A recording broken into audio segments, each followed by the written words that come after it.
Hello and welcome. I'm Keegan Hirst and this is the Hirst Locker, the podcast for men who want to build an incredible body, a rock-solid mindset and unstoppable confidence.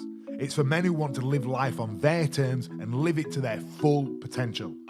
I've helped hundreds of men transform their lives, giving them the knowledge, the tools and the self-belief to help them smash through the glass ceiling that stopped them from achieving their dreams. And I want to do the same for you.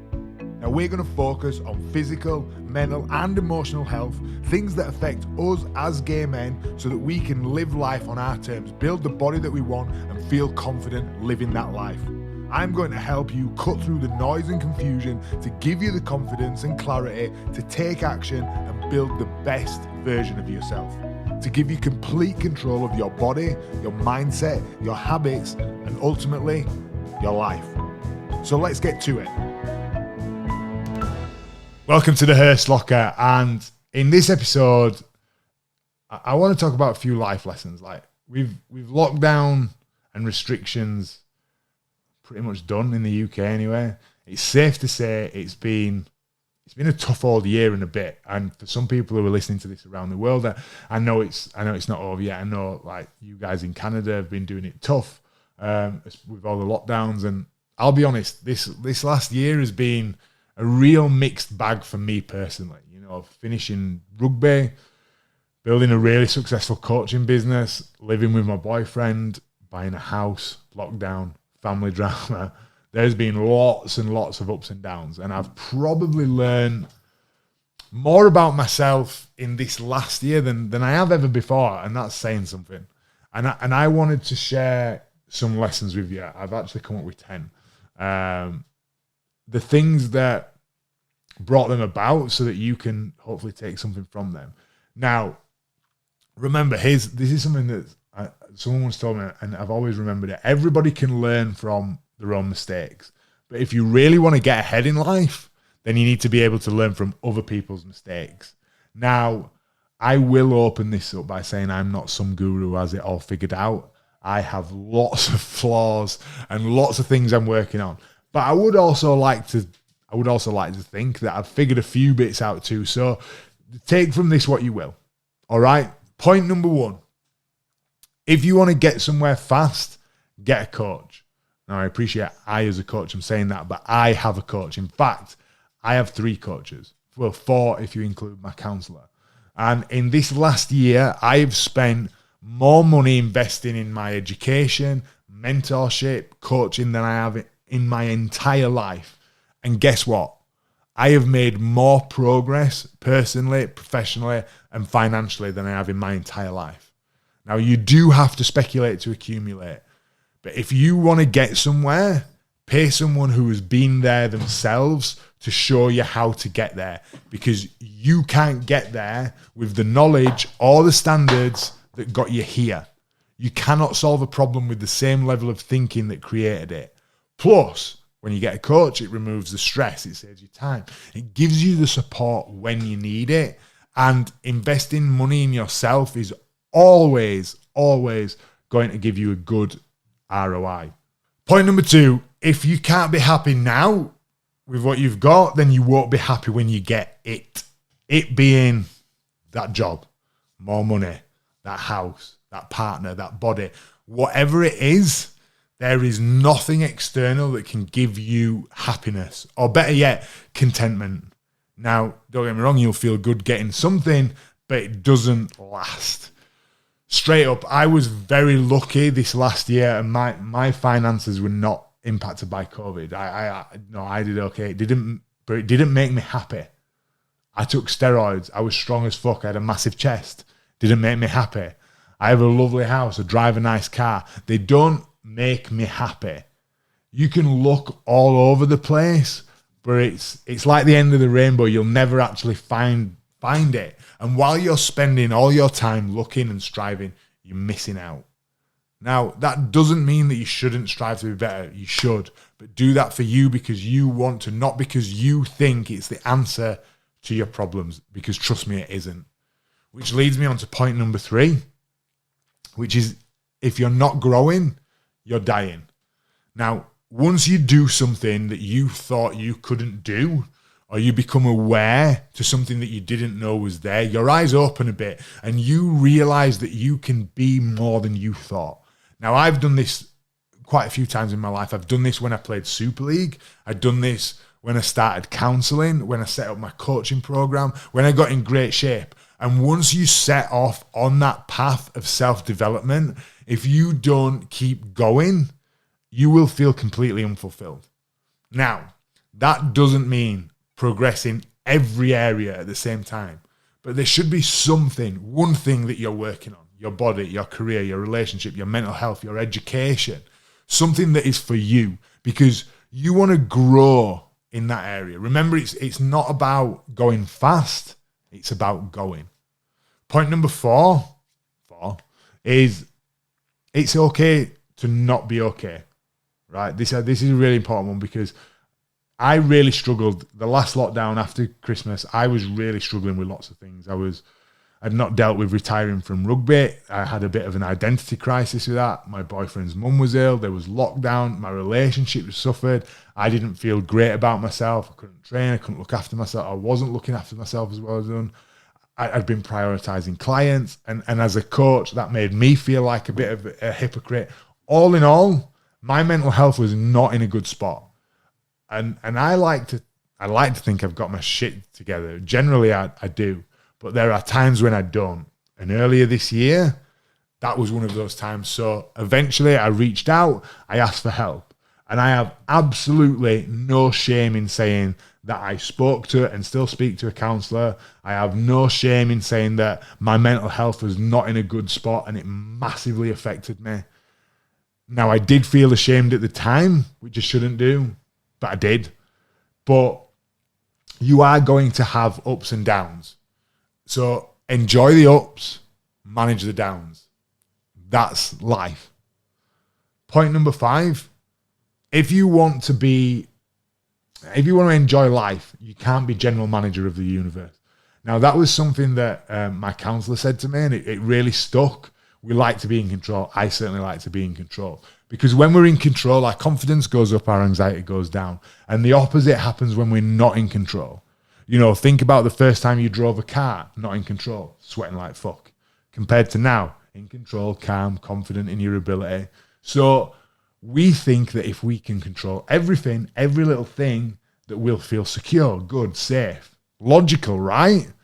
But the issue with that is that when you try to control something, often which is completely out of our control, like a pandemic and lockdowns, you lose your shit, because this is not what you planned. So by trying to control everything, you then end up controlling nothing. You feel threatened, and when we feel threatened, we get into fight or flight, and things start to go south. So control the things that are in your power to control: your actions, your reactions, what you say, what you do.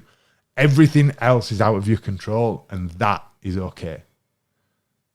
Next one, by not looking after yourself, you are being selfish. Now, that sounds counterintuitive, but if you put everybody and everything before yourself, you end up burnt out. And when you're burnt out, you get sloppy, physically, mentally, emotionally. You make poor decisions, you have bad reactions. You just don't do anybody any favors.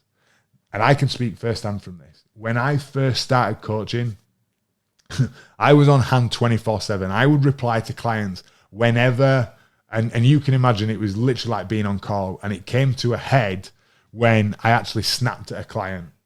This was pre-lockdown. I was getting ready for a wedding, and he was peppering me with questions, and I just kicked off. And the reason I kicked off was not because the questions shouldn't be being asked. It was because I was tired, I was burnt out, and I was being reactive. So after that, I decided that I would only reply within certain hours. I would focus on myself first thing every morning. And I wouldn't start work until I'd worked on myself. Instantly, I was more energized. I was more productive. I was in a better mood. I was able to answer clients better. I was able to give them a better answer. Now, you might think, oh, that's easy for you with your own business. I was still playing rugby when I did that. It just meant that I got up earlier. It meant that I had to plan my day. It meant that I had to set boundaries. Now, your goals are your goals. And the hard truth is that if you don't prioritize them, nobody else will. If you don't look after yourself properly, what gives you the right to look after other people? So work on yourself first. Next point is this is a practical one. Get everything out of your head as much as you can. If you ever find yourself laid in bed thinking about absolutely everything, it happens to us all, right? Our brain loves to do that. What do we have coming up? Did I pay that bill? What did so-and-so say at that meeting? You get the idea.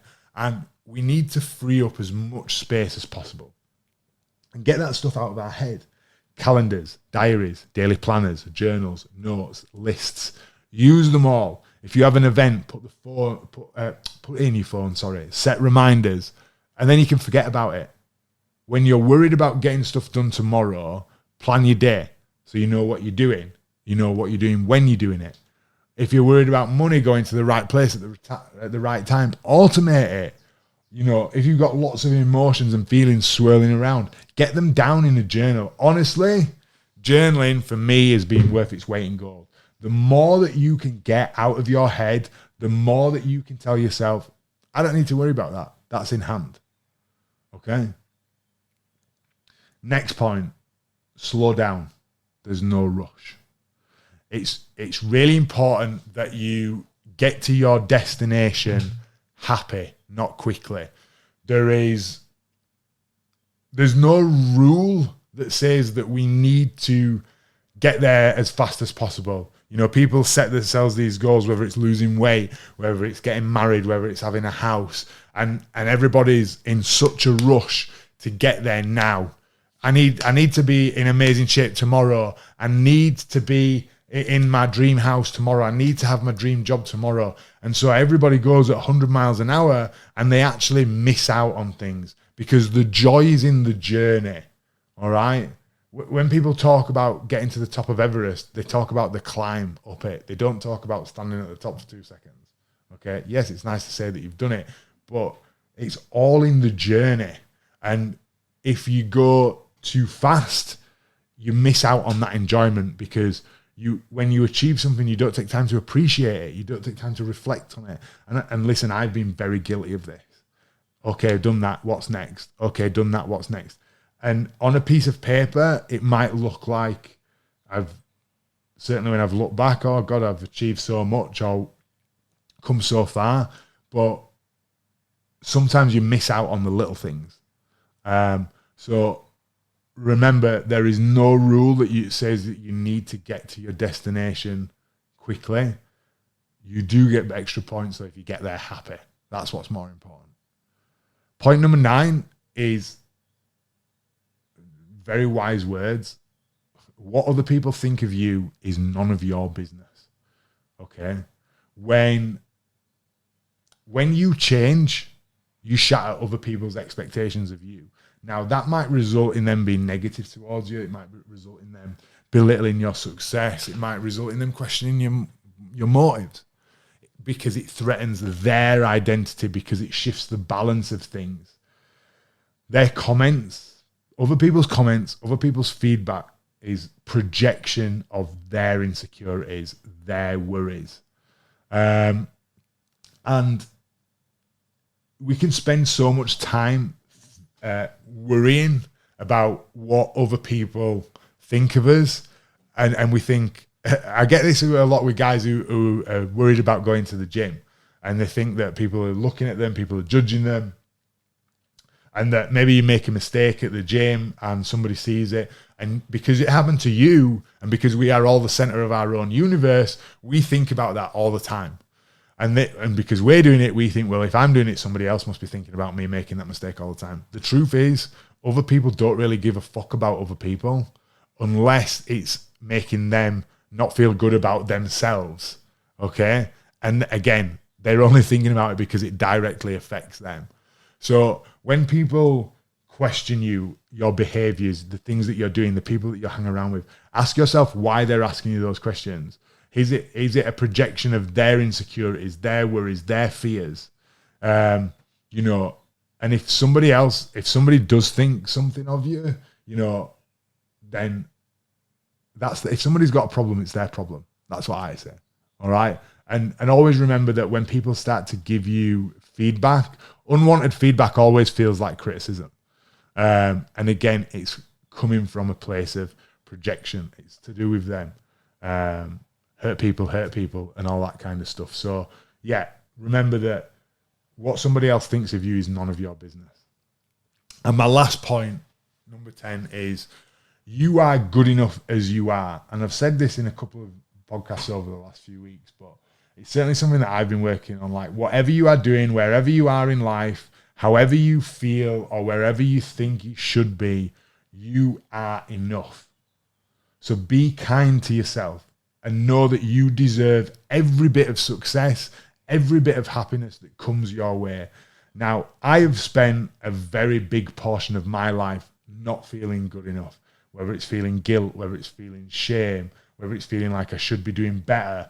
None of that has ever made me feel any better. And I appreciate this is a lot easier for me to say than to actually do it.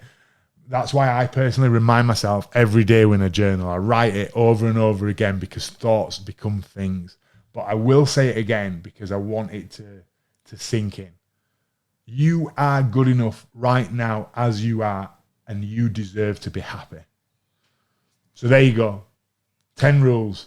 Take from these what you will. They are lessons I've learned by fucking up and having to fix it, work through it. So save yourself some time, save yourself some energy where you can, and learn from my mistakes. And if you found these useful, insightful, thought-provoking, please like it, share it, review it, all that stuff. And thank you for listening to the Hirst Locker. I know this started during lockdown, so I hope it's been helpful, and hopefully everyone will continue to listen to it after lockdown as well. So appreciate it, and thank you, and I'll see you next week.